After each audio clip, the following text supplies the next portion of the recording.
Hi, this is Sue Scott, and I want to show you this cute little project. This small and easy to make clip cushion uses folded strips, creating little flaps sandwiched between background strips to attach your sewing clips, and then they don't get lost. You'll make more than one, so let's make one together.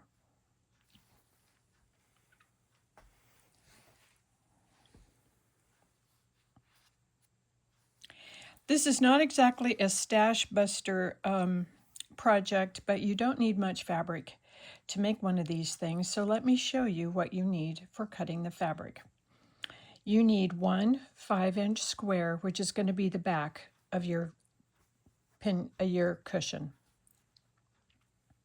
For the top, this is all the parts that you need for the top. And these are the background pieces, which is the same as the back. And these are for the flaps. These two go to the ends, and these are 1 3/4 inches wide and 5 inches long. These 4 strips are 1 inch wide and 5 inches long. These strips are 2 inches wide and 5 inches long for the flaps.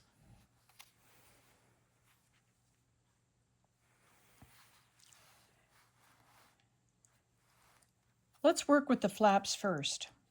To create them, you want your 2-inch by 5-inch strip, and this one is showing it properly folded, which is lengthwise, folded in half with right sides together.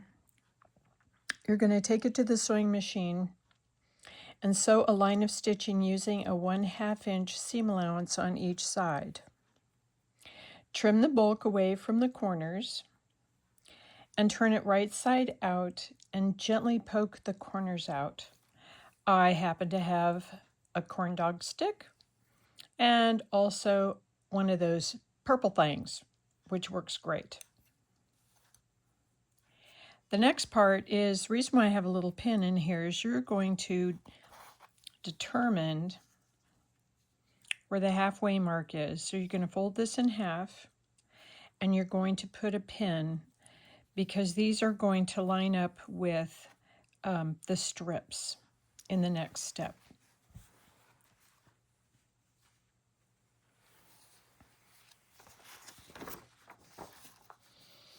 What you're going to do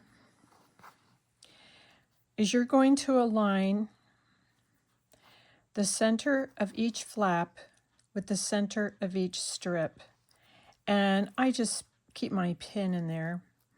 You're going to put a flap on each one of the 4 small strips in the center, and I've chosen this strip on the end. Make sure that the raw edges are aligned on the side that you're going to sew and not the fold.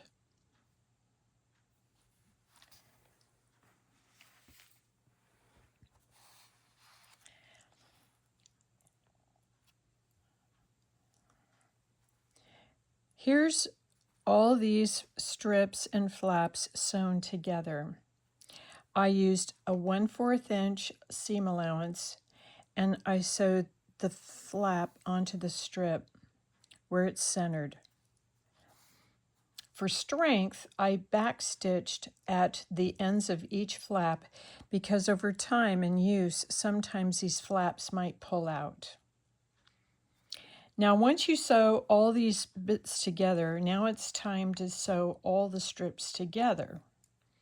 So you want to make sure that you want to line up a color with a background, and this one's easy to do because I just do this. Now this one is a little more difficult because you need to get the flap out of the way, and I'm going to put the color here. So you'll notice that the color is lined up with the background. And I'm going to do that for each one of these. The cool thing is, once you've done that, and I'm going to clip this, but this is just to show you easily. You're actually going to sew on the line that you've already sewn, so you already have a guide to where you're going to be sewing.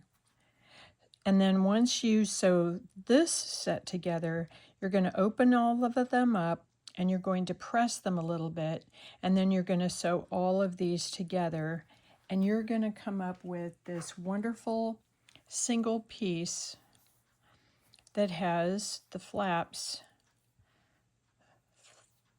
all floating free, and you have a 5-inch square.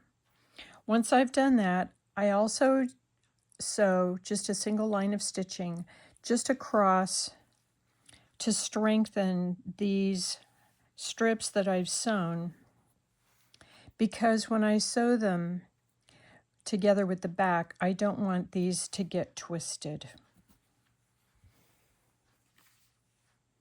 So now it's time to sew the back to the front. I'm going to look for the widest part for the turning. So here's my 5-inch back.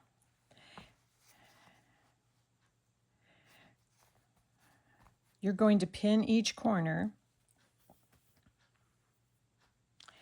and you're going to pin and leave a 2-inch opening, and you're going to start sewing here, back stitch, and sew all the way around the perimeter of the square, and be sure you back stitch so that this won't tear open when you are turning it inside out.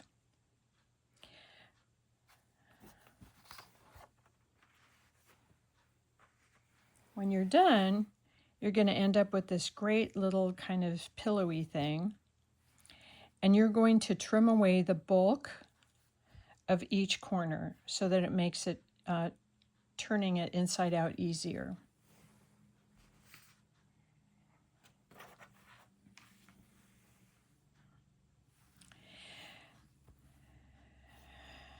Once I've turned it inside out, I give it a little press because the fabric gets kind of crumpled up, and this way it smooths it all out and it looks much better.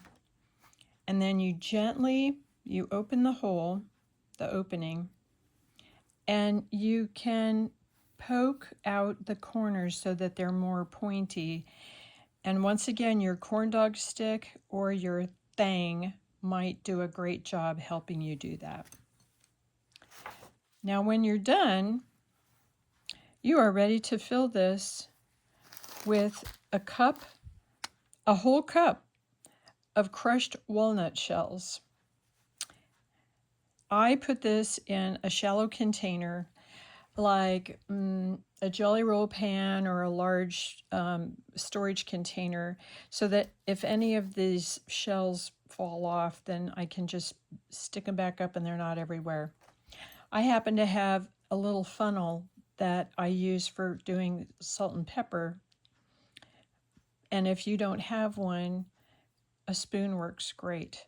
And you're going to spoon in the entire cup of walnut shells.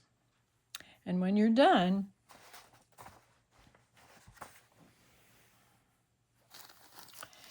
you're going to sew the opening closed with a double thread needle, and you're going to make those stitches pretty close together because you don't want any of this stuff to come wiggling out over time. So here you have it, this great little clip cushion. It's also a pin cushion. It's also a great little paperweight. If you're outside and you need to hold down napkins or papers, these work great. Now you're not limited by that color. Sometimes people want to do the flaps the same color. But my personal favorite is having all the strips and everything all different. So there you have it. They're so cute. You can't help but make more than one. Go forth and sow. Thank you.